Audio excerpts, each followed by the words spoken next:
Good morning, Murray. Thank you very much for agreeing to be interviewed for our members of the community of interbeing.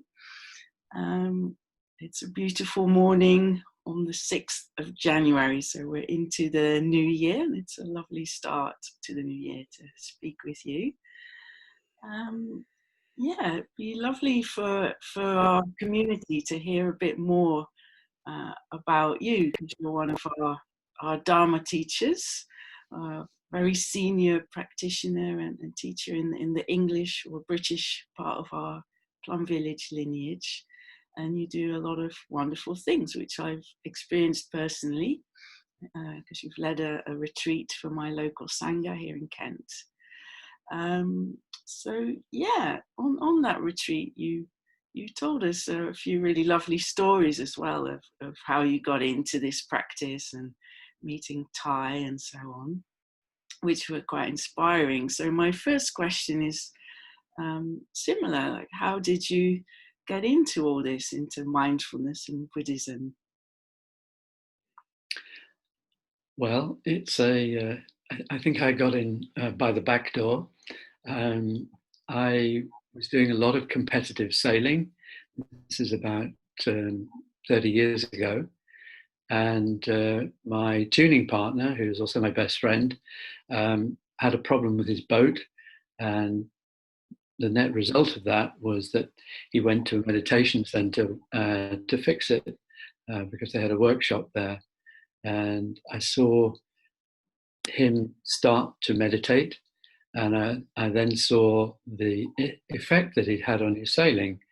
And he went from the back of the fleet to winning big international events in the space of about 6 months. And I thought, I think I need to do that. I think my sailing could do with that sort of boost. So I started to meditate in a different tradition, the tradition that my friend was in. And that continued for about 5 or 6 years, but I never felt entirely comfortable with it. Meditation was certainly really helpful. And interestingly, the more I got into meditation, the less I felt the need to compete in sailing events. I still do a lot of sailing, but I didn't feel that competitive about it anymore. I'd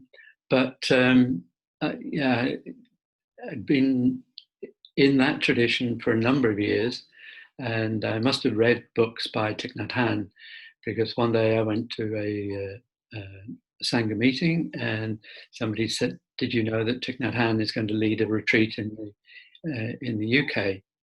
And I said, "No, I didn't." And she said, "Well, he is, and you're going to go." And she was absolutely right. So a friend and I went on that first retreat with Thai in South Devon. I think it was about 1992. And it was a beautiful retreat. And we did slow walking meditation down to the sea, which was fantastic. And by the end of the retreat, I realized that the world looked completely different. My experience of life was completely different to how it had been at the start of the retreat. And it made me realize that I'd probably been depressed for quite a number of years before that, and that this practice had lifted me out of that depression. So at that point, I was self-employed and I was able to go to Plum Village. And so I knew I needed to follow up that first retreat. So I went to Plum Village maybe twice a year for the next 5 or 6 years for a month at a time. And that has made all the difference to my life. So that's really how I got started. Wow, that's quite a huge benefit, isn't it? Like a kind of revelation moment, it sounds like. Yeah. So one of my questions was, what are the benefits of this practice in your life that you've experienced? So that sounds like a really big one, lifting a long-term depression, or even becoming aware of that. We can maybe be so stuck in our own mental world we don't even really realize what's going on, and realize we could be so much happier and feeling so much better. Yes, I mean, I have taught in the vet school in Cambridge for quite a number of years, and part of that, as well as doing the formal teaching, I've also been involved in the pastoral care side at the vet school. And so I've come across a lot of students who've got problems with anxiety or depression, those sorts of things. And just introducing many of them to mindfulness practice makes a huge difference. In many cases, that's what they most need. And in some cases, they've followed up on the sort of short sessions that I've done with them, and got more involved with the practice because they've recognized how useful it is. Oh, that's really wonderful.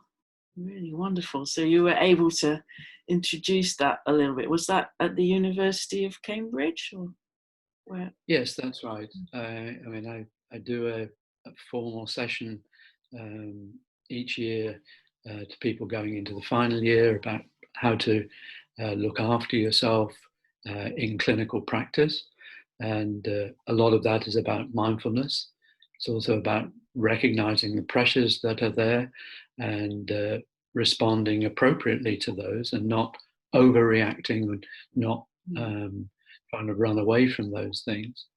And I have also facilitated meditation sessions in the vet school in the University of Cambridge. Oh, that's amazing. Yeah, bringing it into one of our biggest universities in the UK. Yeah. Yeah, I remember you talking a bit about being a vet as well. And I guess a lot of our members have pets, and kind of taking care of our pets. And often the question comes up as well, how to be kindest when maybe one of our animals is coming towards the end of our lives. I know a lot of people struggle with this question. Should I have my cat or my dog put down? And in some schools of Buddhism, that's pretty frowned upon, to kind of interfere in the natural course of impermanence. So what's your view on that, on reducing suffering for our pets, our animals? Yes, I think that is a very important element of veterinary work. And I've always found something that Karl Riedel, a German Dharma teacher, said to me once, very helpful in that context. He said that we have the 5 mindfulness trainings and the 14 mindfulness trainings, but the question that he always asked himself when presented with a difficult situation, and it really comes from both the 5 and the 14, is what is the most loving thing to do in this situation? And that's the criteria that I try to apply if I find myself in that situation with an animal that is suffering in a way that I can't relieve. And I have to look at the animal and think, what is the most loving thing to do here? But I also have to look at the owner, and I have to be able to communicate with them in a way that is non-judgmental about what's happening. And I also need to look at my own needs. And, if I'm exhausted, I've had 2 nights on call and I haven't slept for a long time, then I'm probably not in a good space to make a decision of that nature about whether we should euthanize an animal or not. And so I should ask one of my colleagues to take that case. So, I think it is very important, but I find that question, what is the most loving thing to do now, is so helpful. Mm.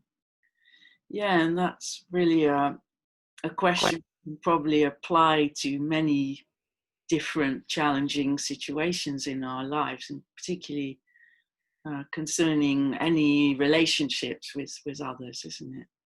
Colleagues or family, partner. Yeah. What's the most loving thing to do? And then taking Yes, and the different parties involved. Mm. mm, Yeah. So I think that's right, and I think these days we all need to apply that kind of way of looking at the world in terms of the environment and what we're doing to the environment. Um, Thai always emphasizes that we are not separate from our environment, that we are part of the environment. And we have really been running a very dangerous course over the last 200 years, I suppose, since the Industrial Revolution, in terms of the pollution of the environment and the needless demands that we impose on it. And it's time that we turn that around. And I think that perspective of what's the most loving thing to do here really applies to that situation too. yeah, yeah, yeah, loving Mother Earth as well as everything on it. Absolutely. Yeah. So it sounds like you were quite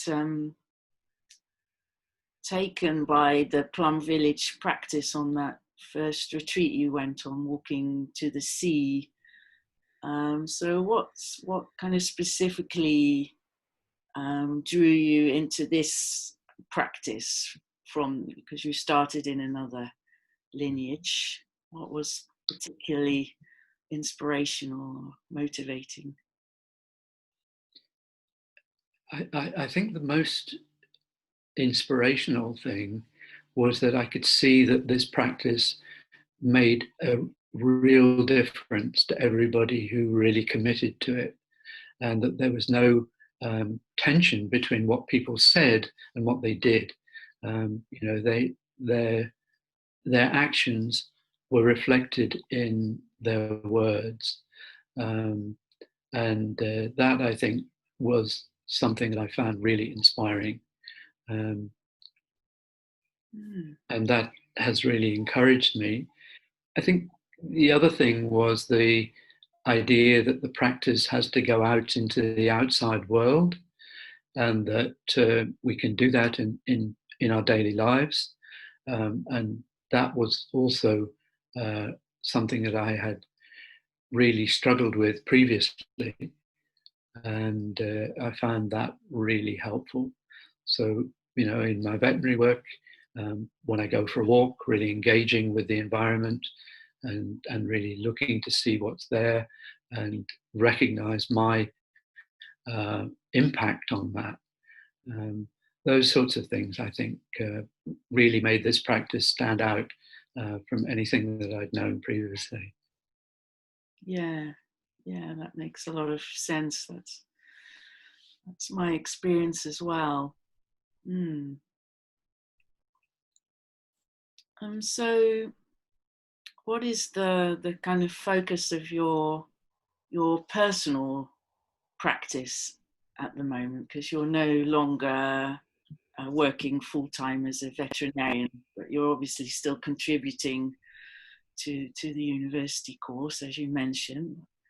Um, how are you kind of practicing and applying it in your life at the moment?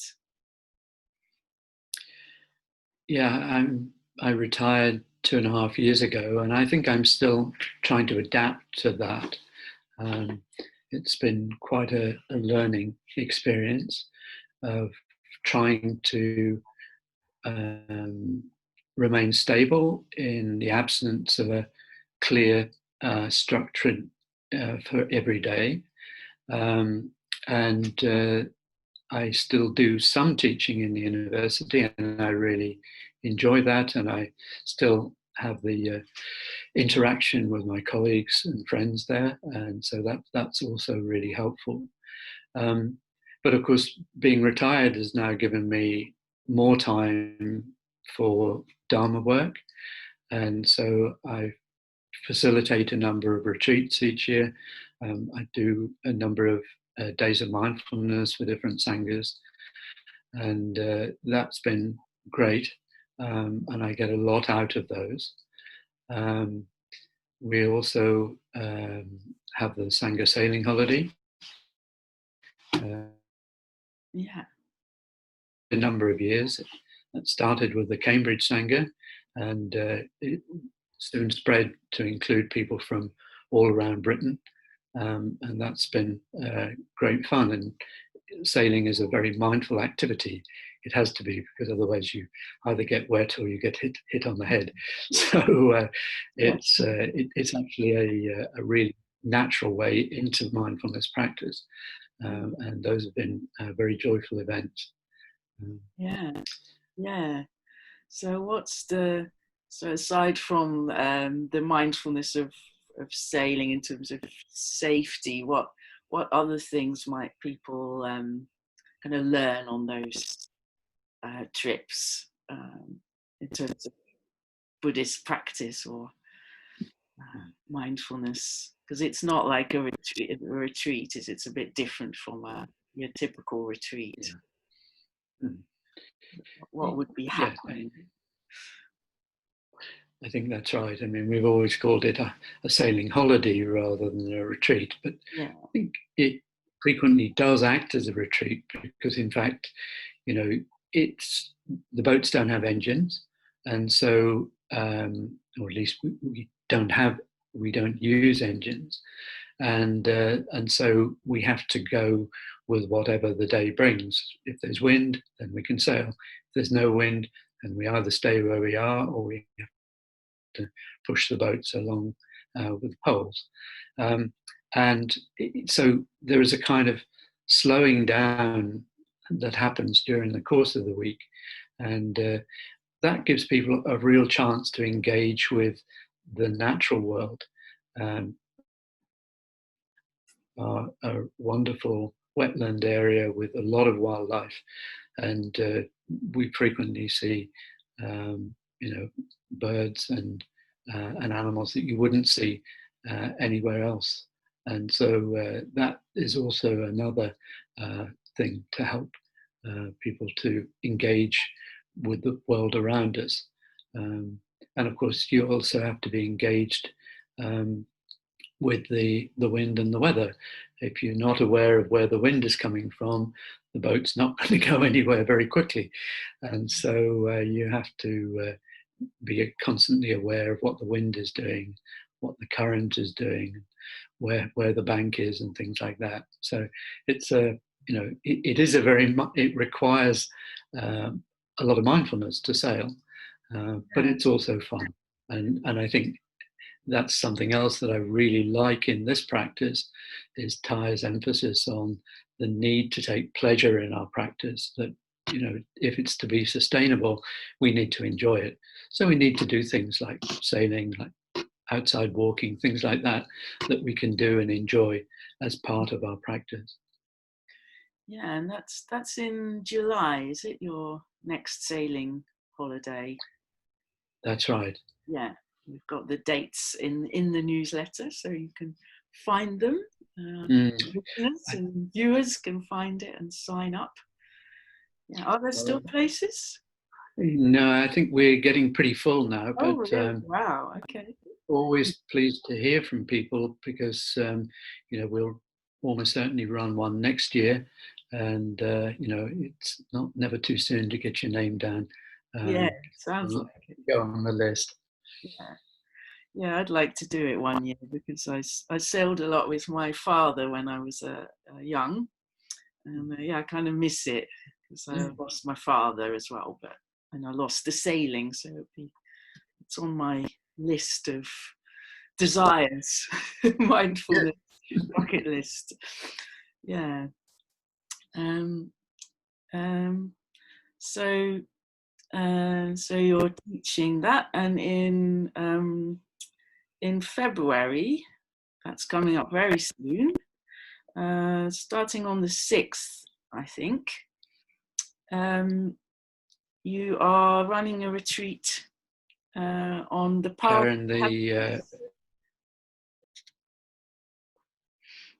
the connection seems to have broken down. I didn't hear what you said. Okay, yeah, I wasn't sure if you could hear, but I think we're back.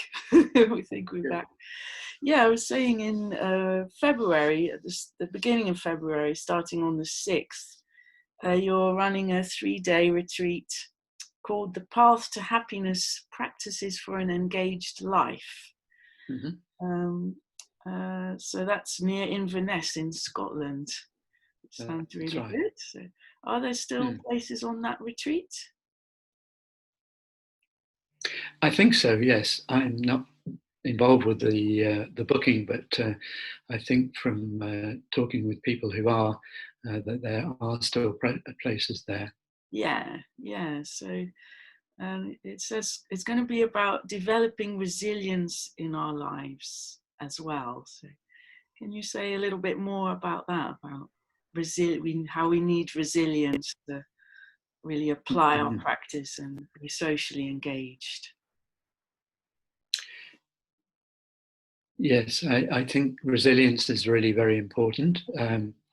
We have a lot of negative news around at the moment, and a lot of anxiety around things like climate change, global warming, environmental degradation. And if we are reactive to that, then the changes that we make may well not be sustainable and may well come from a sense of fear or anger rather than a more positive response, where we are recognizing that actually we need to look after ourselves by looking after the environment in a positive way, and we need to work at that in a way that engages other people and doesn't alienate them in the way that anger can do. So that's the sort of area that we're going to be looking at. We live in increasingly busy times, and I see in the world around me, and particularly in my vet students, just how pressured they feel their life is.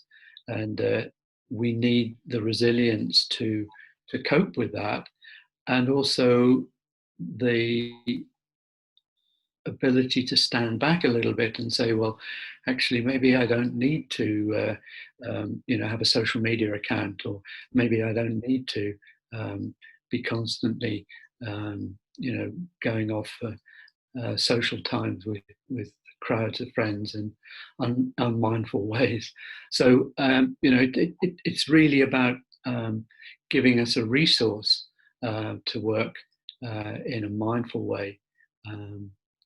That helps both ourselves and the world around us.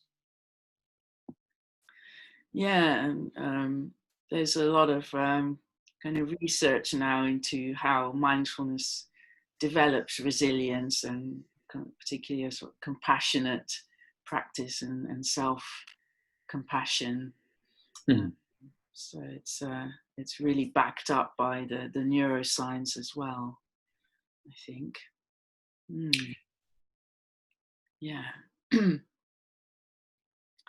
And so I think we're coming up towards sort of 20 minutes. I'd like to ask you if maybe you have a sort of simple mindfulness in daily life tip that you could share with us, like something that when we are really busy and maybe it's hard to find time to sit, that we could apply in our daily life fairly easily. Putting you on the spot, but yeah, Thich Nhat Hanh always says that, people say to him that they're too busy to practice, and Thay's reply to that is that you're too busy not to practice. Yeah, And I think something that I've found to be very useful in my work, and I continue to do it now I'm retired, is actually mindful walking. Um, the work that I did involved moving around the vet school quite a lot, and a lot of walking between buildings and in corridors. And if I can do that mindfully, then it really makes a big difference to the whole of my day. And I always try and start my day with a period of outside walking and just be open to whatever the weather is and whatever's happening in the world. Um, but also then to keep that going by whenever I get the opportunity, if if somebody sends me an email and I know that they're in the building, then actually, I will actually go and see them rather than just reply to the email. And I can do that as walking meditation.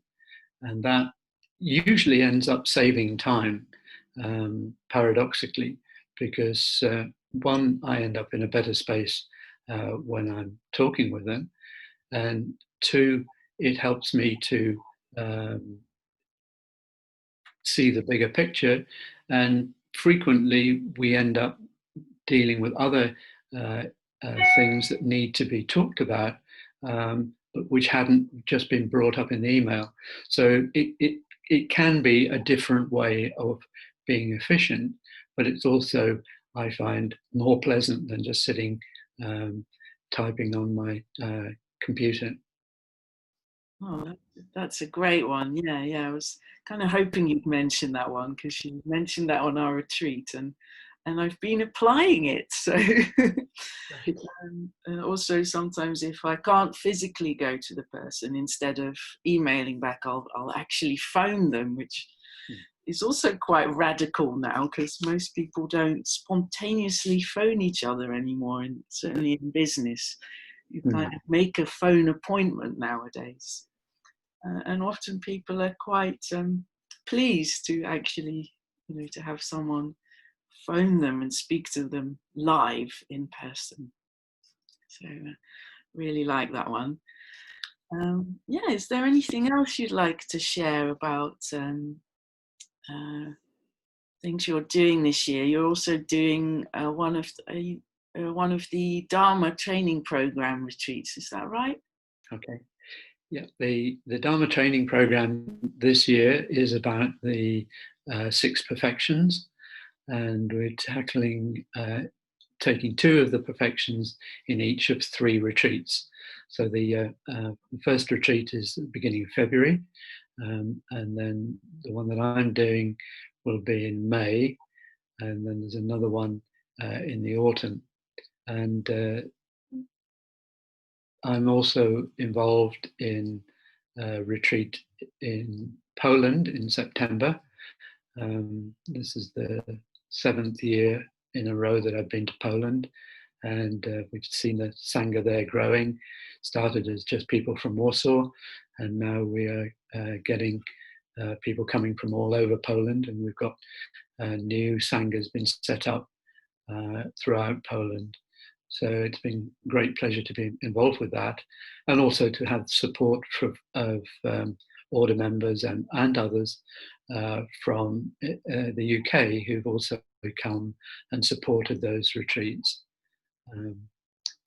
Yeah, it's a full year. I'm looking forward to it. Wonderful. Well, we're very lucky that you've retired and you can offer us all these wonderful opportunities. It's been wonderful to hear about it all and receive your insights and tips about the practice. So thank you very much. Thank you very much, Murray. Thank you, Karin.